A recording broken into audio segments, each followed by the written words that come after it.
India 1.4 billion लोगों का देश, हंड्रेड्स ऑफ कल्चर, 22 ऑफिशियल भाषाएं और हजारों प्रॉब्लम्स। और सवाल सिर्फ एक, क्या इतने बड़े देश को चलाने के लिए एक पावरफुल, स्ट्रॉन्ग डिसीजन मेकिंग नेता काफी है? Indian culture is a galaxy of diverse conventions.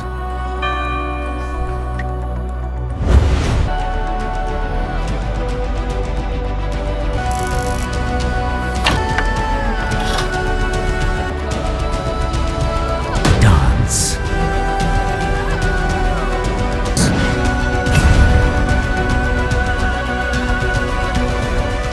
Indira Gandhi जब प्राइम मिनिस्टर बनी, बहुत सारे डिसीजन लिए गए। 1971 जंग, बांग्लादेश का creation. 1971, a new nation is born as एक एग्रेसिव लीडर का एग्जांपल है। उन्होंने बोल्ड डिसीजन लिया, इमरजेंसी भी लगाई 1975 में। भाइयों और बहनों, राष्ट्रपति जी ने आपातकाल की घोषणा की है। यहाँ पे ये बात नहीं हो रही है कि वो गलत था या फिर वो सही था। एक स्ट्रॉन्ग लीडर ही फास्ट डिसीजन ले सकता है, जिससे कंफ्यूजन कम होती है और चेन ऑफ कमांड क्लियर होता है। अब अगर current prime minister Narendra Modi की बात करते हैं, इनके समय में भी बहुत सारे डिसीजन लिए गए हैं, जैसे demonetisation. 501,000 currency notes were demonetized by the central government. Article 370 removal और कोविड-19 लॉकडाउन, चाहे लोग सपोर्ट करें या क्रिटिसाइज करें। आज रात 12 बजे से घरों से बाहर निकलने पर पूरी तरह पाबंदी लगाई जा रही है।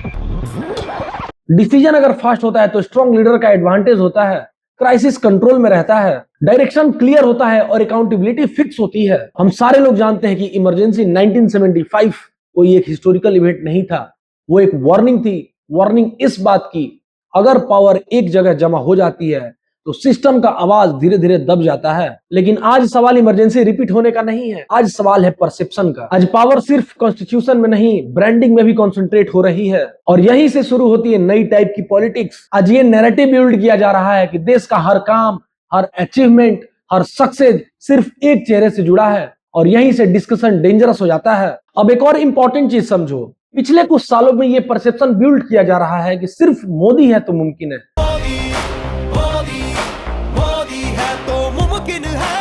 ये लाइन पावरफुल है और मार्केटिंग के हिसाब से ब्रिलियंट है, लेकिन एक बेसिक सवाल, क्या सच में सिर्फ एक इंसान इतने बड़े देश को चला रहा है? सबसे पहले समझते हैं कि इंडिया का ये सिस्टम काम कैसे करता है। प्राइम मिनिस्टर के नीचे पूरा कैबिनेट सिस्टम होता है। इन्वायरमेंट के लिए अलग मिनिस्टर, हेल्थ के लिए अलग मिनिस्टर, रोड्स के लिए अलग minister, women and child development के लिए अलग मिनिस्टर, एजुकेशन, डिफेंस, फाइनेंस, सबके लिए अलग अलग हेड्स। एग्जांपल के लिए इन्वायरमेंट पोर्टफोलियो हैंडल करते हैं भूपेंद्र यादव, हेल्थ मिनिस्ट्री चलाते हैं Jagat Prasad Nadda, roads and transport ministry handle करते हैं Nitin Gadkari, women and child development minister देखती हैं अन्नपूर्णा देवी। तो सवाल ये है, अगर हाईवे बन रहा है तो क्रेडिट सिर्फ प्राइम मिनिस्टर को क्यों?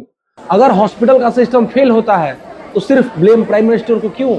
अगर पोल्यूशन बढ़ता है, इन्वायरमेंट मिनिस्टर की अकाउंटेबिलिटी कहां है? यह समझना जरूरी है कि इंडिया का गवर्नेंस एक टीम एफर्ट है। प्राइम मिनिस्टर डायरेक्शन देता है, पॉलिसी अप्रूवल देता है, विजन सेट कर सकता है, लेकिन एग्जीक्यूशन ग्राउंड पर मिनिस्ट्री करती है, स्टेट गवर्नमेंट करती है, ब्यूरोक्रेसी करती है। अगर हर सक्सेस का क्रेडिट एक इंसान को मिले तो हर फेलियर का अकाउंटेबिलिटी उसी को मिलना चाहिए। यहाँ प्रॉब्लम परसेप्शन की है। जब पॉलिटिक्स पर्सनालिटी सेंट्रिक हो जाती है तो इंस्टीट्यूशन वीक दिखने लगता है, और जब इंस्टीट्यूशन वीक दिखता है तब डेमोक्रेसी का बैलेंस डिस्टर्ब हो जाता है। देश सिर्फ एक लीडर के भरोसे नहीं चल सकता, और अगर चल रहा है तो सिस्टम में कहीं ना कहीं इम्बैलेंस है। स्ट्रॉन्ग लीडर जरूरी है, लेकिन अगर सारे लीडर फेल हो रहे हैं तो ये सिस्टम में प्रॉब्लम है, या फिर हम सिर्फ नैरेटिव देख रहे हैं, रियलिटी नहीं। आज पॉलिटिकल ब्रांडिंग ने एक इमेज क्रिएट कर दी है, हर प्रॉब्लम का सॉल्यूशन सिर्फ एक इंसान। रोड बनी मोदी, वैक्सीन आई मोदी, चंद्रयान गया मोदी, हाईवे बनी मोदी। लेकिन रुक जाओ, क्या सच में सिर्फ एक इंसान 140 करोड़ लोगों का देश चला रहा है, या फिर हम इमोशनल मार्केटिंग देख रहे हैं? सबसे पहले समझते हैं कि सच क्या है। इंडिया का गवर्नेंस एक कॉर्पोरेट कंपनी जैसा है, जिसमें प्राइम मिनिस्टर सीईओ हो सकता है। लेकिन क्या सीईओ खुद रोड डिजाइन करता है? क्या सीईओ खुद हॉस्पिटल मैनेज करता है?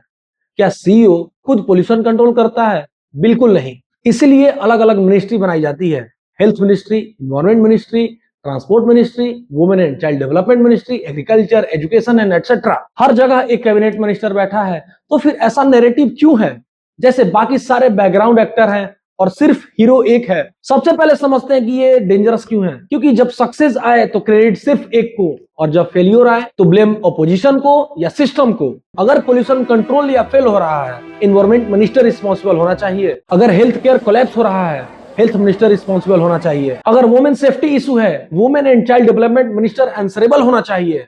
I think people are just not scared. People feel that they can do anything to any woman, to any girl, and they can get away with it. But if there has been a rape, then that ensure that, especially the rape of a child, ensure that that man is hanged, and that should happen within 6 months. लेकिन public discussion में क्या नाम आता है? सिर्फ एक। ये democracy का हेल्दी मॉडल नहीं है। डेमोक्रेसी में इंस्टीट्यूशन स्ट्रांग होना चाहिए, टीम विजिबल होनी चाहिए, कलेक्टिव रिस्पांसिबिलिटी होनी चाहिए। अगर देश सिर्फ एक चेहरे पर डिपेंड करे तो दो प्रॉब्लम होती है। पहली, बाकी लीडर ग्रो नहीं करते, और दूसरी, पब्लिक क्रिटिकल थिंकिंग बंद कर देती है। और जब पब्लिक क्रिटिकल थिंकिंग बंद करती है तो डेमोक्रेसी वीक होने लगती है। देशभक्ति का मतलब ये नहीं कि हम सिस्टम को इग्नोर करें। देशभक्ति का मतलब है सिस्टम को अकाउंटेबल रखें। स्ट्रांग लीडर जरूरी है, लेकिन स्ट्रांग टीम भी जरूरी है। वरना कल अगर लीडर गलत निकला तो पूरा सिस्टम हिल जाएगा, और जब सिस्टम हिलता है तो नुकसान सिर्फ एक पार्टी का नहीं होता, नुकसान पूरे देश का होता है। अगर आपको ये वीडियो अच्छी लगी, वीडियो को लाइक करें, चैनल को सब्सक्राइब करें। Thank you so much for watching this video.